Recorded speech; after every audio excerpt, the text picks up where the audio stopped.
नमस्कार, बोलिए नेताजी के इस खास कार्यक्रम में आप सभी का स्वागत है। आपके साथ मैं हूं देवाशीष कुमार। बोलिए नेताजी में जैसा कि आप सब जानते हैं कि हम लोग आपके जो भी प्रतिनिधित्व है, जो भी जिस जगह से है, उनका हालचाल जानते हैं। वो नेताजी इस वक्त क्या कर रहे हैं, कैसे लोगों तक मदद पहुंचा रहे हैं, कैसे राजनीतिक विषयों पर चर्चा कर रहे हैं। इसी कार्यक्रम में आज फिर से एक बार हमारे साथ खास बातचीत करने के लिए हमारे साथ जुड़ चुके हैं कटिहार से एमएलए हैं तारकेश्वर जी। बहुत स्वागत है तारकेश्वर जी आपका। हाँ, नमस्कार। नमस्कार सर। सबसे पहला मेरा सवाल रहेगा आपसे तारकेश्वर जी, क्या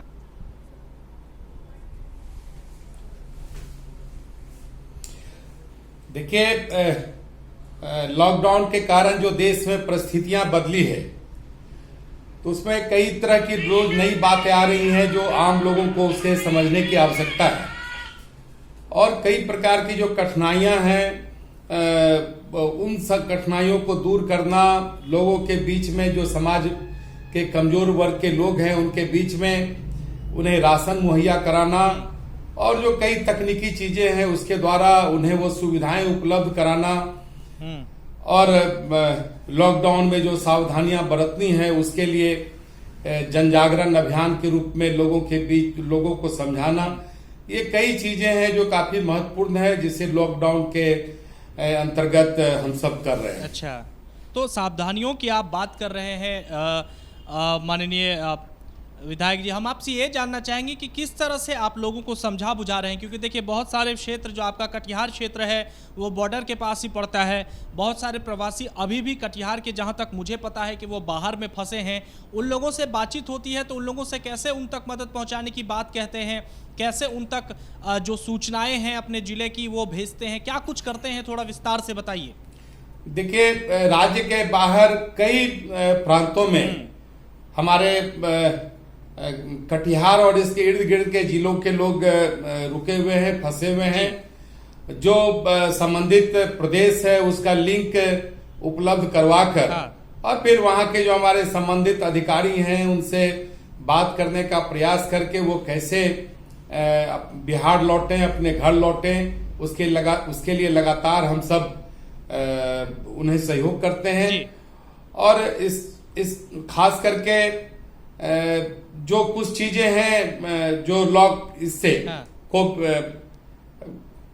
कोरोना वायरस के संक्रमण से हम सबों का बचाव करेगा, वो सबसे बड़ी आवश्यकता है आत्म संयम की। बिल्कुल।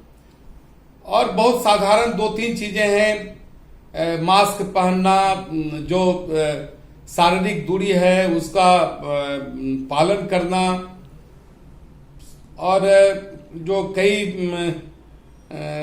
चीजें हैं जो सरकार के द्वारा समय समय पर जिसके प्रति एहतियात बरतने की सलाह स्वास्थ्य की दृष्टि से सरकार देती है, उन चीजों को उनके बीच रखना, ये कई चीजें हैं जो हम सब लोगों के बीच जाकर बतलाने का काम करते हैं। और उसका लाभ निश्चित रूप से दिख रहा है। जिन लोगों ने इन सारी सावधानियों का पालन किया है वो सुरक्षित हैं। खास करके जो बाहर से हमारे प्रवासी भाई आ रहे हैं उन्हें क्वारंटाइन सेंटर तक पहुंचवाना, उनके स्वास्थ्य की जांच करवाना, और फिर जो उसकी एक अवधि है 14 दिन या 21 दिन का, उसके बाद उन्हें घरों में वापस भेजना, ये कई चीजें हैं जो अपने क्षेत्र में इन चीजों का हम सब ध्यान रखते हैं, और उन चीजों को करवाने में हम सहयोग करते हैं। अच्छा, आपने क्वारंटाइन सेंटर की बात की तारकेश्वर जी, तो हम आपसे यही जानना चाहेंगे, इस वक्त बिहार में आपकी सरकार चल रही है, आप और जेडीयू साथ में सरकार मिलकर चला रहे हैं, लेकिन विपक्ष जो है वो लगातार सवाल ये उठाता है कि क्वारंटाइन सेंटर पर जो भी व्यवस्थाएं हैं, और बहुत सारे जगहों से वीडियो भी हम लोगों को भी मिला है कि क्वारंटाइन सेंटर पर खाना जो है उसकी आपूर्ति सही से नहीं हो पा रही है, तो इसके लिए अपने क्षेत्र में आप लोग किस तरह से इसका मॉनिटरिंग कर रहे हैं? नहीं, निश्चित रूप से आपने जिन सवालों को उठाया है उसमें प्रारंभिक काल में ये कठिनाइयां आ रही थी, और अचानक जो दूसरे राज्यों से लोग आना शुरू किए, एकाएक काफी प्रशासन पर दबाव पड़ा है। लेकिन धीरे धीरे ये सारी चीजें दुरुस्त भी हो रही है, और क्वारंटाइन सेंटर के लिए सरकार के द्वारा जो मानक निर्धारित है उस मानक के अनुरूप वो सारी बुनियादी सुविधाएं उन तक पहुंचे, ये धीरे धीरे उसमें पहले से स्थिति बेहतर हुई है। यानी आप मानते हैं कि लेकिन कमी है, क्या? मैं स्वीकार करता हूं कि अभी भी उस चीजों की कमी है, लेकिन हमारा प्रशासन, जिला प्रशासन, जो स्थानीय प्रशासन है वो लगा हुआ है।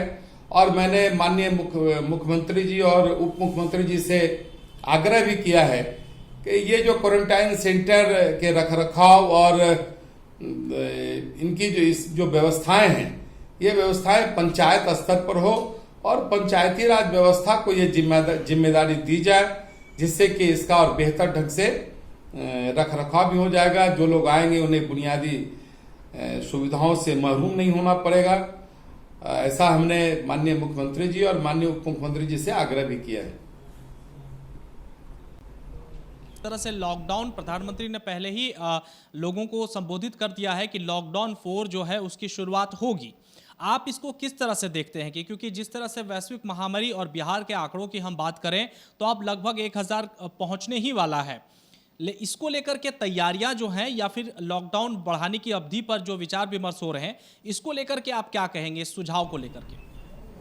देखिए, मुझे लगता है कि लॉकडाउन की अवधि धीरे धीरे सरकार भी बढ़ा रही है। हमारे माननीय मुख्यमंत्री जी ने भी मई माह तक लॉकडाउन जारी रखने को कहा है। और लगातार जो अभी दूसरे राज्यों से हमारे श्रमिक भाई और गैर श्रमिक भाई आ रहे हैं, उसके कारण और अभी उन चीजों को मई तक ले जाने की आवश्यकता है, लॉकडाउन को मई तक ले जाने की आवश्यकता है। लेकिन धीरे धीरे स्थिति भी सामान्य हो, क्योंकि मध्यवर्गीय हमारे भाई हैं जी, उनकी स्थिति धीरे धीरे दयनीय हो रही है। जो हमारे प्रतिष्ठान के कर्मचारी थे उनकी स्थिति दयनीय हो रही है। जो सड़कों पर कारोबार करके अपना जीवन यापन चला रहे थे, ऐसे परिवारों की भी स्थिति दयनीय हो रही है। तो लॉकडाउन को बहुत लंबे समय तक लगता है चलाना संभव नहीं हो पाएगा। लेकिन जो कुछ बुनियादी चीजें हैं, जैसे मास्क पहनना, शारीरिक दूरी को बनाकर रखना, सैनिटाइजर का उपयोग करना, साबुन से हाथ को बार बार धोना, और जो भी खाद्य सामग्री है मतलब उसको जो भी धोकर जरूरत की उसको चीजें हैं वो आप लोग अपील कर रहे हैं जनता से। मुझे एक सवाल बताइए तारकेश्वर जी, कि जिस तरह से आपने बताया कि बिहार से जो भी मजदूर आ रहे हैं उनके लिए सरकार सोच रही है, इसलिए मैं आपसे ये सवाल पूछना जायज समझता हूं क्योंकि आप सरकार इस वक्त चला रहे हैं। जो मजदूर बिहार से वापस नहीं जाना चाहेंगे, जो मजदूर चाहेंगे कि यहीं पर अब उनका काम धंधा हो, उनके लिए आप और आपकी सरकार क्या कदम उठाएगी? देखिए, हमारी सरकार इस मामले में गंभीर है और उन्हें बिहार में रोजगार मुहैया हो, वे अपने परिवार का भरण पोषण बेहतर ढंग से बिहार के अंदर ही काम करके कर सकें, इसके लिए सरकार गंभीर है। और सरकार की चिंता भी है कि जो बिहार राज्य का मानव बल है, जो ह्यूमन रिसोर्स है, उसका बेहतर इस्तेमाल बिहार के विकास में कैसे हो, ये सारी चीजें सरकार तारकेश्वर जी, लेकिन एक अहम मुद्दा है ये भी और है सरकार ना देखेगी भी। तारकेश्वर जी, एक अहम मुद्दा ये भी है ना कि बिहार में लोक पलायन की समस्या सबसे ज्यादा होती है। बिहार में रोजगार है कहाँ जो आप उन लोगों को रखेंगे, उन लोगों की व्यवस्थाएं करेंगे? तो इसके लिए कुछ प्लान बन रहा होगा ना? देखिए, जब परिस्थितियां जी, एक चीज बताना चाहेंगे, जब परिस्थितियां बदलती है तो उसके अनुसार संसाधन भी जुटाने पड़ते हैं। कोरोना के कारण जो परिस्थितियां बदली है, उसके कारण मुझे लगता है कि राज्य सरकार को संसाधन जुटाने होंगे, रोजगार देना होगा और उस रोजगार से बिहार को विकास के पथ पर आगे ले जाना सरकार के होगा। साथ हैं, आप लोग मिल करके काम कर रहे हैं, तो वो रोजगार, क्योंकि देखिए अभी बहुत बड़ा ये समस्या बनने वाला है आने वाले समय में। अच्छा, एक बात बताइए मुझे कि जिस तरह से विपक्ष लगातार ये आप लोगों पे आरोप लगा रहा है, आप लोग और आपकी सरकार पर, कि जो भी मजदूर वापस आ रहे हैं उनमें सबसे ज़्यादा कोरोना के संक्रमित पाए जा रहे हैं और स्वास्थ्य व्यवस्थाएं जो है वो सुचारू रूप से काम नहीं कर रहा है, इसको लेकर के आप लोग क्या कहेंगे विपक्ष के जवाब? देखिए, विपक्ष तो इस तरह के परिस्थिति में जहां विपक्ष को एक सहयोगी की भूमिका में आनी चाहिए, वो आलोचना कर रहा है। इससे आप समझ सकते हैं कि विपक्ष को ऐसे मौके पर भी सियासत वो करना चाहती है। ये बिहार के लिए दुर्भाग्यपूर्ण है। जबकि प्रतिपक्ष की भी एक महत्वपूर्ण भूमिका लोकतंत्र में है।